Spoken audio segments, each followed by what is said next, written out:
The path to enlightenment begins when you decide to open the door. Many of us have traveled on a pathway where we feel that there's something deeper within us. We search and we look, we take trips, we go places, and for a very short time we find it. When we find this place, we often feel that when we leave it, we lose it. For 14 years, I've been teaching people how to use their intuition. I've been doing one-on-one readings. I've been taking time out to raise awareness. I've had 2 near-death experiences in my life, and each one of them was very, very different, but they affected me in the same way. They were life-changing. The first one happened back in 1993.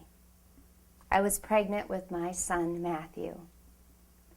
He is a beautiful child who really helped me to wake up. And when I say wake up, I mean open my eyes to see that there's more to life. And we create in our minds what we think we feel. When I got pregnant with him, I got very ill. With each of my children, my 2 children before him, I had a sickness that many women get in pregnancy, but not to the extreme that I had it, called severe hyperemesis. I was so sick that the nurses would come in, they had me on home nursing care and in and out of the hospital, that they had put IVs in every one of in both arms, wherever they could get them, and every vein in my arm had collapsed. I remember my grandmother, who lives in London, Ontario, Canada, coming to visit me. And she walked in the room when I was in the bed, and she turned around and walked out.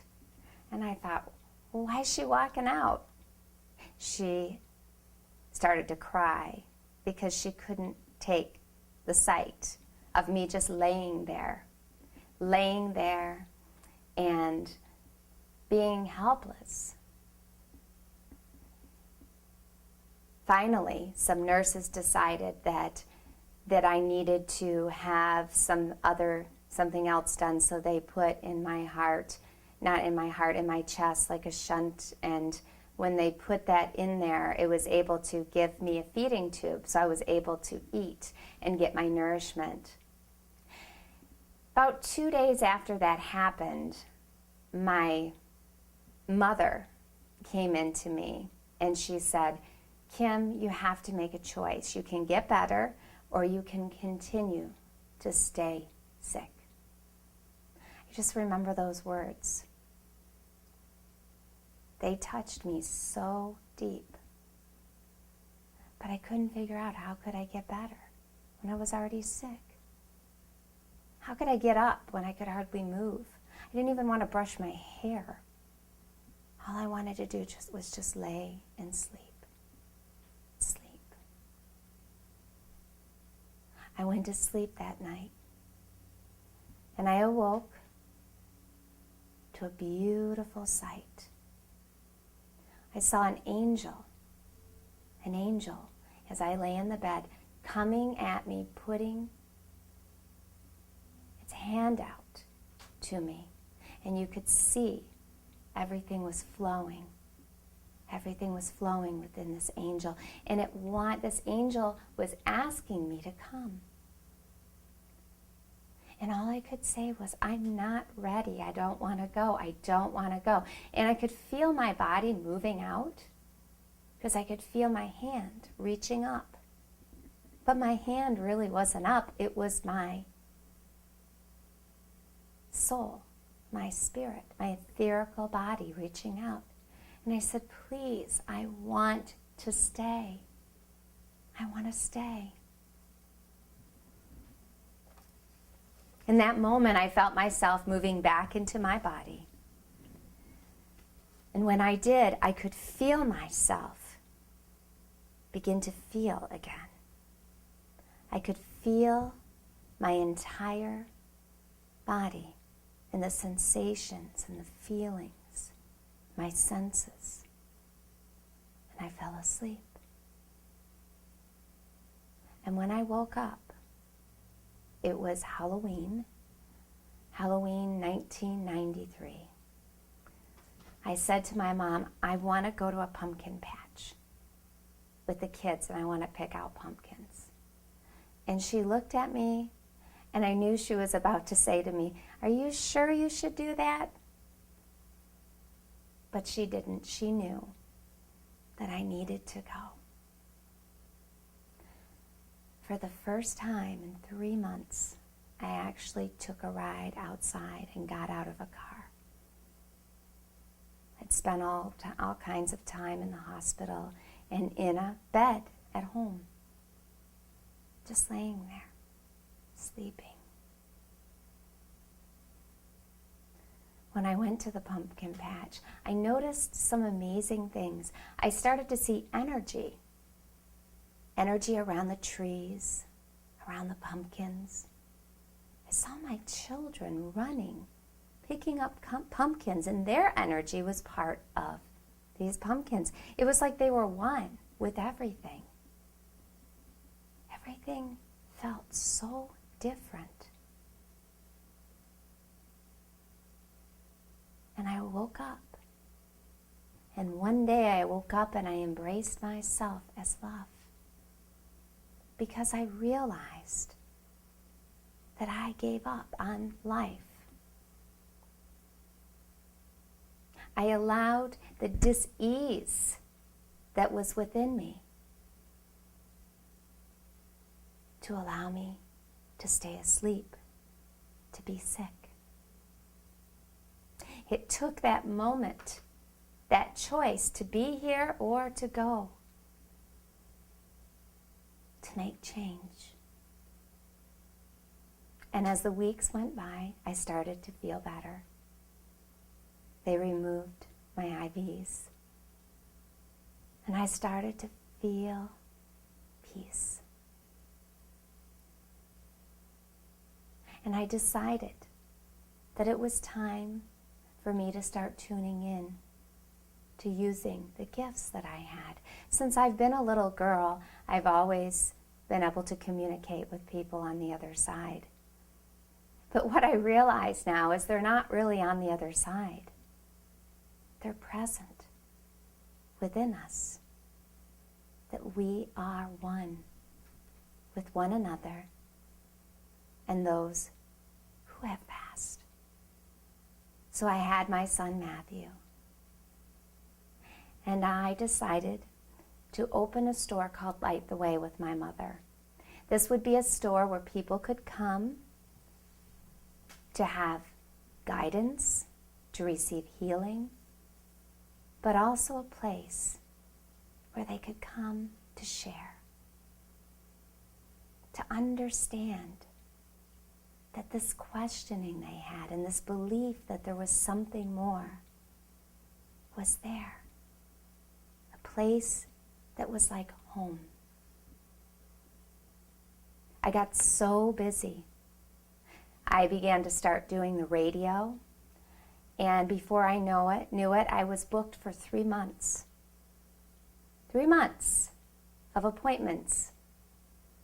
60 to 70 appointments a week. I was working from 10 in the morning till midnight straight because I would do my appointments at my store and I would do parties. And I felt like I had to keep sharing and going to the point that I would physically have to lay down on the floor to rest. As if I hadn't learned my lesson already. During that time, I started to go through a lot of changes, and it was amazing because it was a 5-year time period. I even moved into a new relationship, a new marriage. And I also was doing some good things because I was starting to honor myself.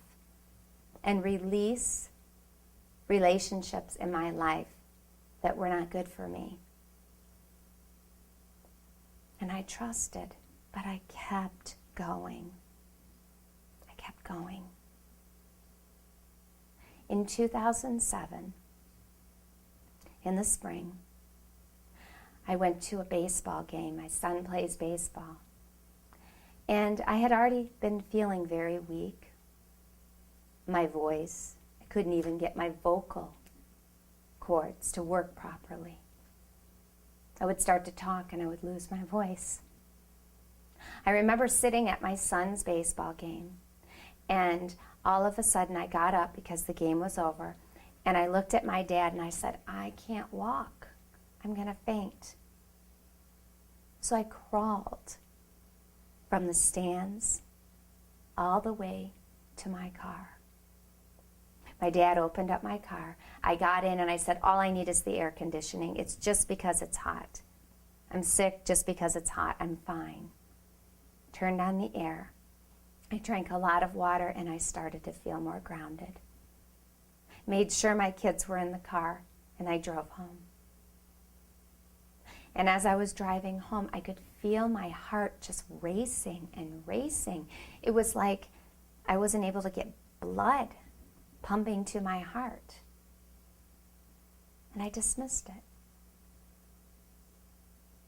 Well, my mom noticed, because we work at the store at Lite together, she noticed that something wasn't right because I looked so tired. I had dark circles under my eyes.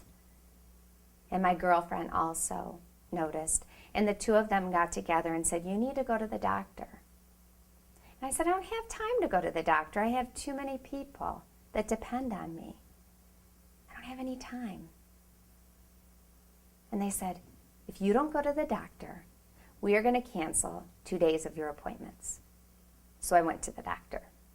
Pretty sad. Had to be threatened to cancel my appointments in order to actually go take care of myself. So I went into the doctor, and the doctor drew blood and did some tests, and I'm thinking, oh, maybe it'll just be diabetes or thyroid or something like that. When I got the results back from the doctor said that I had a hemoglobin count of 6, which is very low. And he said, you're going to have to do something about this. Somewhere in your body you are bleeding internally. And all I could think is, now I got to take the time to go through all these tests.